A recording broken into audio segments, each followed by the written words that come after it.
Assalamualaikum warahmatullahi wabarakatuh. Alhamdulillahirabbil alamin. Qala Allah Ta'ala fi kitabihil karim, a'udzubillahi minasyaitonir rajim. Wa ma khalaqnas samaa'a wal arda wa ma bainahuma la'ibin. Wassalatu wassalamu ala nabiyyina Muhammadin wa ala alihi wa ashabihi wa ummatihi ajmain.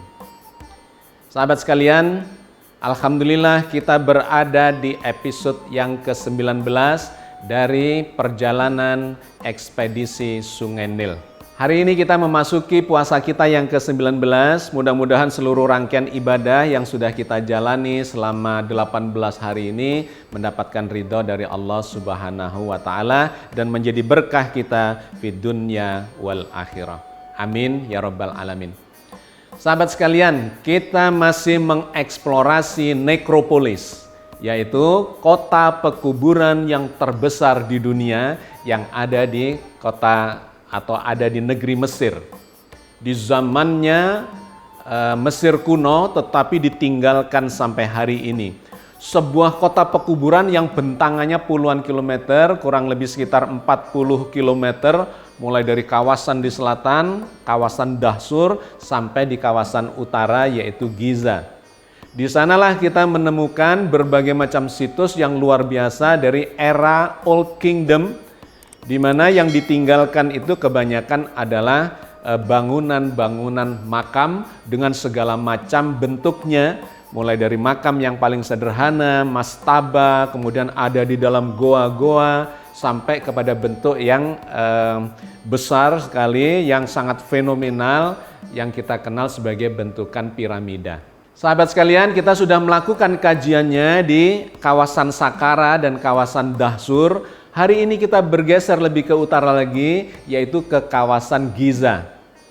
Kawasan Giza ini lebih besar lagi dan lebih fenomenal dibandingkan Dahsur dan Saqqara. Kalau kompleks Dahsur itu hanya sepanjang kira-kira 4 km dan Saqqara itu 7 km, maka kawasan Giza ini lebih besar lagi, ya, luasnya kira-kira sekitar 13 hektar. Di sanalah dibangun pemakaman atau kompleks pemakaman yang terdiri dari beberapa piramid dari keluarga Snefru, keluarga dinasti yang keempat. Tetapi Snefru-nya sendiri tidak dimakamkan di situ karena dia sudah mendahului membuat makamnya, membuat piramidnya itu di kawasan Dahsur yang dikenal sebagai piramida Snefru. Nah, di sana dia dimakamkan, tetapi anak keturunannya, anak cucunya kemudian belajar banyak pada orang tuanya itu. Karena Snefru itu adalah Fir'aun pertama di dinasti yang keempat yang mulai mengembangkan secara saintifik, secara ilmiah bagaimana caranya membangun sebuah piramida yang baik dan bisa bertahan ribuan tahun. Sudutnya berapa, ya, batunya ukuran seberapa yang harus disusun, bagian bawahnya, bagian atasnya ukurannya berbeda, bobotnya, dan bahan dasarnya dari apa. Itu sudah dilakukan, dieksperimenkan oleh Snefru itu. Nah, kemudian hasilnya adalah piramida merah, ya, yang menjadi hasil karya dari Snefru itu. Nah, berdasarkan itu maka anak cucunya ini mengembangkan di kawasan yang berbeda, yaitu kawasan Giza, yang sekarang ini menjadi jujukan, ya, kunjungan para turis dari luar negeri karena sangat fenomenal. Oke, di Giza itu ada 3 piramida besar. Ya, di sana semuanya adalah hasil karya dari anak cucunya si Snefru itu. Yang pertama adalah piramida yang paling besar, anaknya Snefru, yaitu Khufu, atau ada yang menyebutnya sebagai Keops. Khufu ini membangun piramida yang paling besar yang ketinggiannya sekitar 146 meter. Tetapi kemudian runtuh di bagian atasnya, sekarang ini tingginya tinggal 136 meter. Nah, piramida yang kedua adalah piramida yang dibangun oleh anaknya Khufu, yaitu si Khafre. Khafre ini sekian atau di generasi berikutnya setelah ayahnya Fir'aun Khufu meninggal, dia membangun piramida juga bersebelahan dengan piramida Khufu itu yang disebut sebagai piramida Khafre. Ketinggiannya lebih rendah sedikit ya, karena dia sungkan, segan pada orang tuanya, masa anak membangun piramida yang lebih tinggi dibandingkan orang tuanya. Dia bangun pada ukuran yang 10 meter lebih rendah, yaitu 136 meter ketinggiannya. Tetapi dia tetap ingin kelihatan tinggi, akhirnya apa? Pondasinya itu dibikin lebih tinggi, ya, di dataran yang lebih tinggi.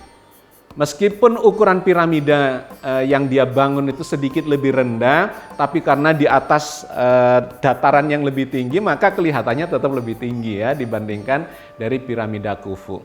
Itu piramida yang kedua. Piramida yang ketiga adalah yang dibangun oleh anaknya Khafre ini, yaitu Menkaure. Menkaure membangun piramida yang lebih kecil lagi. Di sebelahnya piramida Khufu, di bagian yang lain ya. Ketinggiannya cuma sekitar 60-an sekian meter. Ya, jadi jauh kelihatan jaraknya, ketinggiannya itu kelihatan jauh dibandingkan piramida Khufu maupun piramida Khafre. Nah, tiga inilah yang menjadi ikon ya di sana, dan itu menggunakan teknologi yang sudah disempurnakan untuk membangun itu dengan bahan-bahan yang sudah terpilih. Selain tiga piramida ini, di situ ada piramida kecil-kecil, yaitu dari piramida atau makamnya para istri Fir'aun dan ibunya. Ya, jadi ada 6 lagi piramida kecil-kecil. Yang 3 itu adalah istri dari para Fir'aun itu, dan yang 3 lainnya adalah ibu dari para Fir'aun itu. Salah satunya adalah istri Snefru, itu dimakamkan di situ dalam ukuran yang lebih kecil. Oke, sahabat sekalian, piramida ini sangat fenomenal sehingga banyak yang ingin tahu bagaimana caranya para Fir'aun itu merancang dan melaksanakan pembangunannya. Kenapa? Karena memang luar biasa bisa membangun bangunan yang sebesar itu, yang setinggi itu. Yang kalau dihitung ya, itu bobotnya dari piramida yang besar yang punyanya Khufu itu diperkirakan terdiri dari sekitar 2,5 juta batu. Mulai dari yang berukuran besar di bagian bawah, kemudian berukuran lebih kecil sampai di bagian yang ujung paling atas. Itu diperkirakan sekitar 2,5 juta batu. Dan rata-rata bobotnya batu itu sekitar 2,5 ton. Jadi kalau dikalikan 2,5 ton dikalikan 2,5 juta, itu ketemunya sekitar 6,25 atau 6/4 juta ton batu atau bangunan. Anda bisa membayangkan konsekuensi dari bobot bangunan yang sedemikian besar itu kalau teknologi perancangannya dan teknologi pembangunannya tidak bagus, maka itu ambruk. Bisa pondasinya yang jebol dikarenakan bobot yang besar itu. Bisa bahan baku ya, tumpukan batu-batunya itu yang tidak tahan karena dibebani oleh bagian-bagian atas ya, batu-batu di atasnya yang membawa beban sangat berat itu. Bagian bawah bisa hancur dan seterusnya. Nah, maka ada kriteria yang mereka terapkan. Kenapa kok piramida ini ya, Giza ini atau piramida dari keluarga Snefru ini tidak dibangun di selatan seperti di Dahshur atau di Saqqara, tetapi milih kawasan Giza. Itu ada 4 kriteria yang diterapkan di sana. Yang pertama, kawasan Giza itu adalah kawasan pegunungan batu kapur, ya, yang memiliki ketinggian cukup baik. Nah, di sana akan mendapatkan keuntungan-keuntungan. Satu, akan dekat dengan bahan bakunya, ya, karena tambangnya ada di situ. Bahan baku dari piramid itu adalah batu kapur yang paling banyak.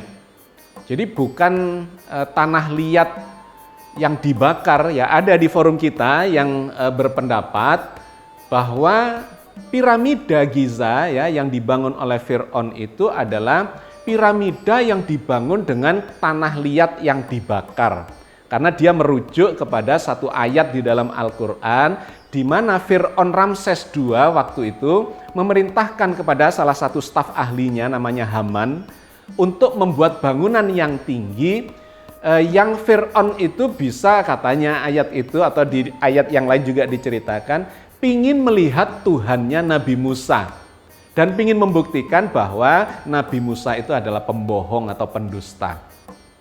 Di sana diceritakan, wahai Haman, bangunlah bangunan yang tinggi untukku dari tanah liat yang dibakar.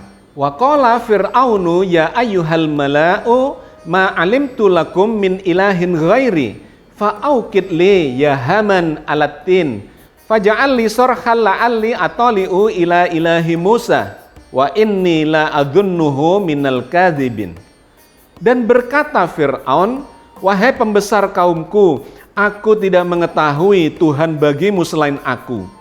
Maka bakarlah wahai Haman untukku tanah liat. Kemudian buatkanlah untukku bangunan yang tinggi supaya aku dapat naik melihat Tuhan Musa dan sesungguhnya aku benar-benar yakin bahwa dia termasuk orang-orang yang berdusta.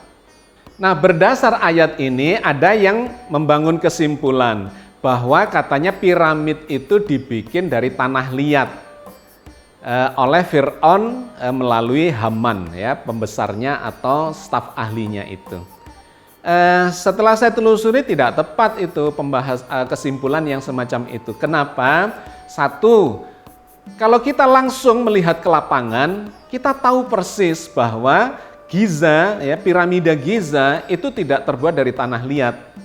Ya, kalau Anda yang menyaksikan langsung di dekatnya dan melihat batunya, Anda akan tahu bahwa itu bukan tanah liat, tetapi itu adalah batu kapur, ya, potongan, cutting stone, ya, batu yang dipotong, bukan tanah liat yang dibakar, ya, batu bata. Itu satu. Yang kedua, Ramses II itu hidupnya bukan di Old Kingdom, tetapi di New Kingdom. Ya, karya-karya piramida Giza itu adalah karya Fir'aun di zaman Old Kingdom. Sedangkan Ramses dan Nabi Musa itu ada di zaman New Kingdom. Terpautnya 1500 tahun kira-kira. Musa ini keturunannya dari keluarga atau Bani Israel. Bani Israelnya sendiri itu setelah New Kingdom di Middle Kingdom. Ya, kemarin kita sudah bahas zamannya Nabi Yusuf itu ada di dinasti ke-15 dan 16. Zamannya Musa itu ada di dinasti ke-19.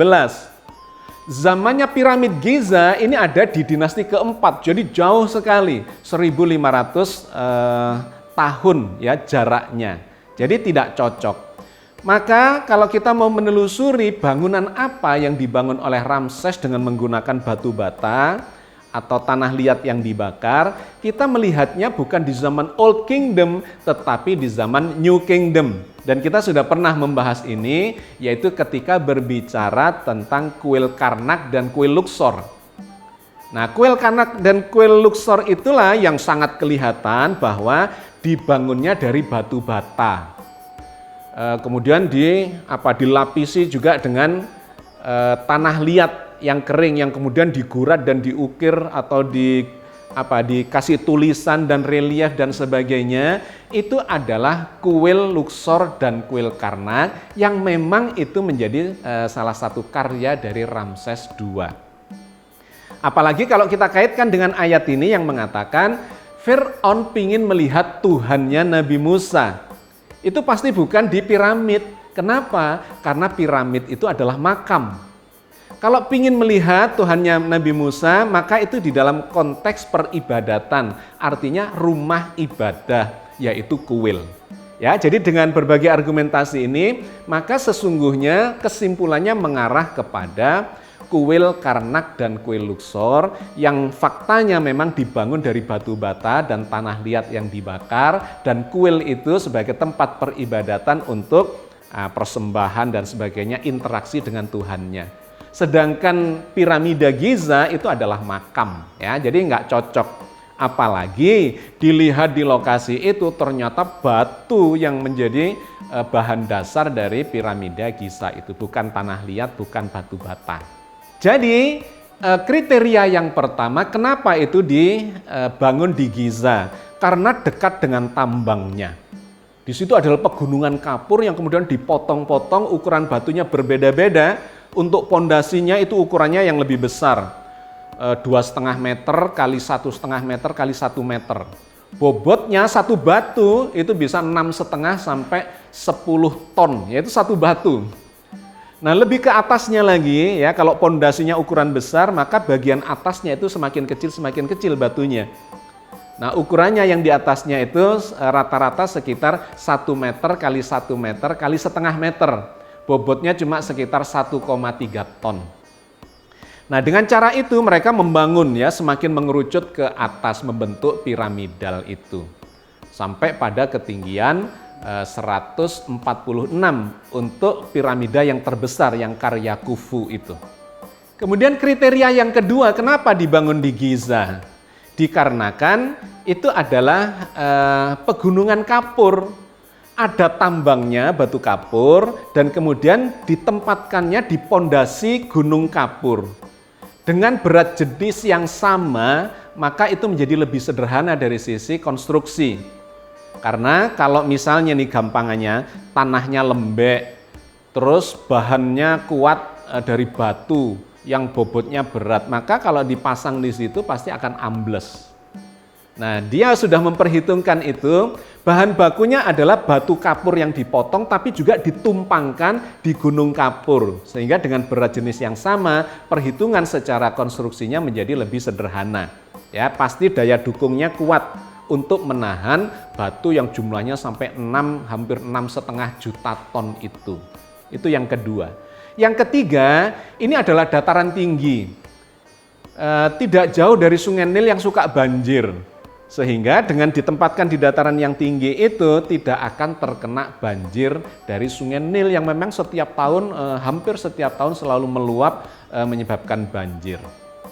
3. Yang keempat, ini ditempatkan di bagian barat dari Sungai Nil itu. Dan itu menjadi filosofi dari agama pagan pada waktu itu, bahwa makam itu ditempatkannya adalah di barat Sungai Nil menyongsong matahari tenggelam. Karena matahari adalah menjadi dewa sesembahan mereka. Seakan-akan mereka hidupnya juga sudah terbenam dan kemudian akan bertemu dengan Tuhannya, sang matahari atau sang dewa matahari yang juga terbenam di barat. Nah, yang masih menjadi misteri adalah bagaimana cara membangun itu. Mengangkat batu-batu sampai pada ketinggian 100 ya, hampir 150 meter dari permukaan tanah. Banyak teori yang muncul terkait dengan itu. Di antaranya adalah piramida Khufu misalnya, itu dalam pandangan umum para ahli arkeologi dibangun kira-kira butuh waktu 20 tahun. Dan membutuhkan tenaga kerja sebanyak 100.000 orang selama 20 tahun itu.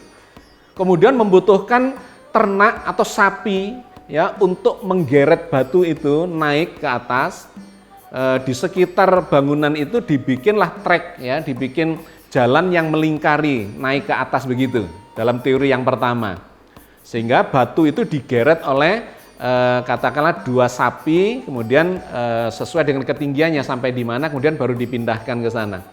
Itu salah satu teori tentang bagaimana cara membangun piramida, menaikkan batu-batu dari bawah ke atas itu. Dibangun selama 20 tahun dengan 100 ribuan orang tenaga kerja dan 20 ribuan tenaga binatang atau sapi itu. Tetapi ada teori yang lain yang disampaikan oleh seorang arkeolog dari Jerman namanya Franz Lochner. Dia berpendapat nggak perlu sebanyak itu. Cukup kira-kira 6.000-7.000 orang itu sudah bisa dilakukan, yaitu dengan menggunakan teknologi katrol. Bagaimana caranya? Bagian bawah tidak terlalu bermasalah ya, bisa digelindingkan, bisa digeret dan segala macam untuk menjadi pondasinya itu. Tetapi begitu mulai naik ke atas, maka itu menggunakan teknologi katrol. Jadi dibikinlah bidang miring pada setiap ketika mau menaikkan batu itu. Kemudian di atas bidang miring itu di atasnya diberi katrol. Katrol itu bagian bawah diikatkan ke batu, katakanlah 2,5 ton. Kemudian talinya naik ke atas, dikatrol, kemudian turun ke bawah. Dan di bagian tali yang turun ke bawah itu digerakkan atau dibebani oleh puluhan orang. yang jumlahnya sama dengan bobotnya batu itu. Jadi misal nih, kalau bobot batunya 2,5 ton atau 2.500 kilogram, maka butuh berapa orang? Kalau satu orangnya katakanlah 50 kilogram, maka 2.500 dibagi 50 kilogram, kira-kira butuh 50 orang yang bergerak ke bawah di bidang miring itu, sehingga batu ditarik oleh tali ke atas gini, bidang miringnya ada orang sebanyak 50 membawa ke bawah atau menarik ke bawah. Bobotnya orang itu sama dengan batu itu, sehingga ketika orangnya 50 orang turun ke bawah, batunya naik ke atas. Nah, itu bisa digunakan untuk sampai pada ketinggian berapapun dengan cara itu. 10 meter, 20 meter, 30 sampai 100, sampai 100, hampir 150 meter menggunakan teknik katrol. Nah, itu teori yang diberikan oleh Franz Lochner. Ya, cukup masuk akal. Jadi ada berbagai macam teori. Nah, dua ini menjadi salah satu atau menjadi representasi dari teori-teori yang dikembangkan itu. Artinya sangat mungkin secara teknologi untuk membangun bangunan piramida dengan bobot batunya yang setiap batunya itu rata-rata 2,5 ton dinaikkan sampai ke atas. Termasuk King's Chamber-nya atau Chamber of the King, karena itu puluhan ton ya, terbuat dari granit yang didatangkan khusus dari Aswan. Itu semuanya bisa ditarik, dinaikkan dengan menggunakan teknologi katrol itu ya. Teknologi sederhana untuk mengangkat batu yang bobotnya sekian ton itu pada ketinggian berapapun. Oke, sahabat sekalian ya, saya kira episode kali ini kita cukupkan sampai di sini untuk memberikan gambaran betapa pada zaman itu ya, dengan kecerdikan para ilmuwannya, itu mereka melakukan eksperimen untuk bisa melakukan atau bisa membangun piramida yang akhirnya menjadi semakin sempurna dan semakin sempurna. Butuh beberapa generasi untuk melakukan itu ya. Dan ini menjadi hikmah buat kita semua, hikmah positif ya dalam konteks ini, bahwa teknologi itu dikembangkan terus ya, harus dikembangkan secara eksperimental untuk mendapatkan yang lebih baik, diteruskan oleh generasi berikutnya, disempurnakan lagi pada generasi berikutnya. Kita ini selalu meninggalkan sebuah teknologi yang semakin baik demi untuk kemajuan peradaban generasi berikutnya. Di zaman itu salah satunya adalah dalam bentuk piramida itu, atau istana, atau taman-taman, atau apapun yang peradaban khas di zaman itu. Di zaman sekarang kita menyesuaikan dengan peradaban yang ada di zaman sekarang. Seorang muslim tidak boleh kuper ya, tidak boleh ketinggalan dari sisi teknologi ini, karena teknologi ini ke masa depan akan semakin canggih dan akan semakin mewarnai kehidupan kita, bahkan sampai termasuk pada praktek-praktek peribadatan dan keagamaan yang kita lakukan. Ya, naik haji harus dengan pesawat ya, kemudian Quran kadang ada Quran digital dan segala macam teknologi, termasuk sekarang ini kita memanfaatkan teknologi internet. Jadi seorang muslim tidak boleh ketinggalan teknologi, harus seiring dengan peradaban itu. Poin pentingnya adalah jangan sampai ketinggian teknologi, kekuasaan peradaban yang maju itu menjebak kita pada kehidupan duniawi yang kemudian menjadikan kita sombong dan kemudian melakukan kezaliman, ketidakadilan dan sebagainya. Nah, seorang muslim melakukan kedua-duanya itu ya, antara kemajuan peradaban dengan kemajuan dan kebaikan atau kemuliaan karakternya, akhlakul karimahnya secara beriringan. Untuk apa? Untuk menciptakan peradaban yang rahmatan lil alamin. Mudah-mudahan penuh berkah di bulan yang memang penuh berkah dan penuh dengan kemuliaan ini. Amin ya rabbal alamin. Assalamualaikum warahmatullahi wabarakatuh.